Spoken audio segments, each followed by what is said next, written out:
ગીર સોમનાથ જિલ્લાના વડામથક વેરાવળમાં IRM gas કંપનીએ લગભગ મોટા ભાગના વિસ્તારમાં ગેસની લાઈન નાખી દીધેલ છે અને જેનાથી લોકોએ ગેસના બાટલા પણ કેન્સલ કરાવી નાખેલ છે, જેથી ના છૂટકે આ ગેસ લાઈન પર જ નિર્ભર રહેવું પડે છે। ગેસ લાઈન વેરાવળના વોર્ડ નંબર 7માં તમામ વિસ્તારમાં છેલ્લા 5 કલાકથી બંધ થઈ ગઈ હતી।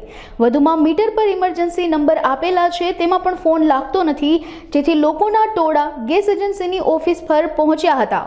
RIM ગેસ કંપની દ્વારા વેરાવળમાં જુદા જુદા વિસ્તારોમાં ગેસની લાઈન પાથરવામાં આવેલ છે અને દરેક ઘરમાં ગેસના કનેક્શન આપવામાં આવેલ છે, જેથી કરીને લોકોએ ગેસના સિલિન્ડરો બંધ કરેલ છે, પણ હાલ છેલ્લા 3-4 કલાકથી ગેસની લાઈન બંધ છે અને એમનો ઇમરજન્સી નંબર છે એ પણ એના ઉપાડતા નથી, બંધ બતાવે છે। તો આ ગેસ કંપની કોઈને જવાબ આપતી નથી, તો આના માટે આ જવાબદાર લોકો છે તે કોઈ ફોન ઉપાડતા નથી।